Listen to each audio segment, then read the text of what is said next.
Tu connais forcément quelqu'un comme ça. Belle voiture, beaux vêtements, bon resto, bel appart, bon téléphone, toujours propre, toujours stylé, toujours au niveau. Quand cette personne arrive quelque part, tout le monde comprend le message. Il a réussi. Et pourtant, si tu regardais vraiment ses comptes, tu verrais parfois quelque chose de beaucoup moins impressionnant. Peu d'épargne, peu d'actifs, beaucoup de mensualités, beaucoup d'images et très peu de vraies marges. Et c'est ça le paradoxe. Beaucoup de gens n'ont pas l'air riches parce qu'ils ont construit de la richesse. Ils ont l'air riches parce qu'ils dépensent l'argent qu'ils n'ont pas encore transformé en liberté. Autrement dit, ils montrent la richesse avant de l'avoir construite. Et plus ils la montrent, plus elle leur échappe. Le grand malentendu, c'est qu'on confond tout le temps trois choses. Être riche, avoir l'air riche, et consommer des signes de richesse. Et ce ne sont pas les mêmes choses. Être riche, c'est avoir des actifs, de la marge, du temps, peu de dépendance et des options. Avoir l'air riche, c'est souvent avoir le bon décor, les bons objets, les bons codes, le bon quartier, la bonne esthétique. Et consommer des signes de richesse, c'est encore autre chose. Louer le standing, financer l'image, acheter le symbole, maintenir un niveau visible. Le problème, c'est que dans la vraie vie, presque personne ne voit la structure. Les gens voient la voiture, les vêtements, le téléphone, les vacances, le resto, l'adresse, la manière de se tenir. Ils ne voient pas la dette, le niveau d'épargne, la pression mensuelle, l'absence de réserve, la peur du prochain imprévu, ni le fait que tout ça dépend peut-être d'un revenu qui ne peut jamais ralentir. Donc socialement, le visible gagne presque toujours contre le réel.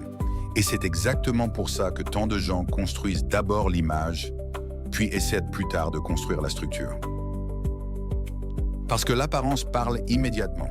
Une belle voiture se voit, un portefeuille d'investissement, non. Une belle montre se voit, un matelas de sécurité solide, non. Donc si quelqu'un veut envoyer rapidement le message « j'ai réussi », il va presque toujours investir dans ce qui se voit. Et c'est logique. Personne ne va te demander combien tu investis par mois, combien de mois tu peux tenir sans revenu, ou quelle part de ton salaire crée réellement des actifs. Donc le monde récompense souvent plus vite les signes de richesse que la richesse elle-même. Et si tu n'es pas vigilant, tu finis par travailler pour acheter ce signal, au lieu de travailler pour acheter de la liberté. Beaucoup de gens n'affichent pas une richesse possédée, ils affichent une richesse financée. Et ce n'est pas la même chose du tout. Parce qu'un style de vie impressionnant peut être soutenu par du crédit, du leasing, des mensualités, du paiement fractionné, un salaire entièrement absorbé, très peu d'épargne et zéro vraie respiration. Le décor peut être fort, la structure peut être fragile, et cette fragilité ne se voit presque jamais de l'extérieur, parce que l'extérieur voit la consommation, il imagine la solidité. Mais la consommation ne prouve pas que tu construis de la richesse. Elle prouve surtout que tu sais faire sortir de l'argent. Pas forcément que tu sais le garder. Pas forcément que tu sais le faire travailler. Le vrai signe de pauvreté moderne n'est pas toujours le manque visible. Parfois, c'est exactement l'inverse. Parfois, le vrai signe de fragilité, c'est d'être obligé de maintenir une image coûteuse pour rester cohérent avec le personnage que tu as construit. Parce que quelqu'un peut bien gagner sa vie, bien s'habiller, vivre dans un beau cadre, voyager, sortir, afficher une forme de réussite permanente, tout en n'ayant presque aucune marge réelle.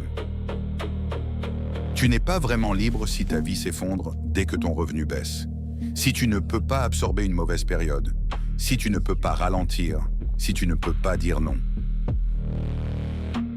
Donc la vraie question n'est pas « Est-ce que cette personne a l'air riche ?» La vraie question, c'est à quel point dépend-elle du prochain mois pour maintenir ce décor? Parce que paraître riche donne des récompenses immédiates et construire la richesse réelle donne des récompenses lentes. Paraître riche donne du statut, de l'attention, de la validation. Construire la richesse réelle donne surtout de la patience et de l'invisible. Donc entre une gratification rapide et une construction lente, beaucoup de gens choisissent naturellement ce qui les récompense tout de suite. Et ce n'est pas toujours parce qu'ils sont immatures, c'est souvent parce qu'ils sont humains.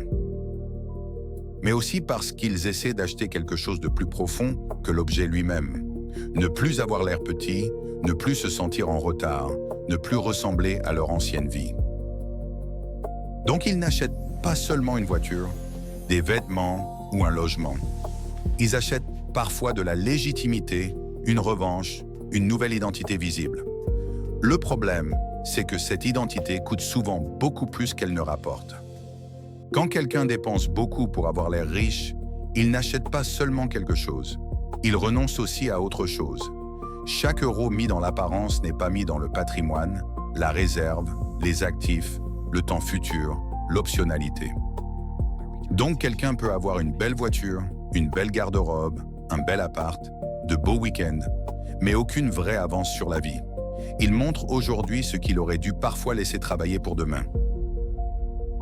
Et c'est pour ça que tant de gens qui ont l'air riches restent coincés. Ils ont mis trop d'argent dans le visible et pas assez dans le structurel. Ils ont acheté le signal plutôt que la puissance réelle.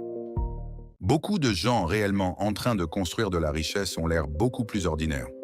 Parce qu'ils laissent leur argent travailler à l'intérieur du système, pas à l'extérieur du décor. À court terme, ça les rend moins impressionnants. À long terme, ça les rend beaucoup plus solides. Pourquoi les gens qui ont l'air riches restent souvent fauchés? Parce qu'ils ont parfois appris à acheter les symboles avant d'avoir construit la structure. Avoir l'air riche, c'est visible. Devenir réellement riche, c'est beaucoup plus silencieux. Et au final, la richesse la plus puissante n'est pas celle qui se voit le plus. C'est celle qui te rend de moins en moins dépendant de devoir prouver quoi que ce soit.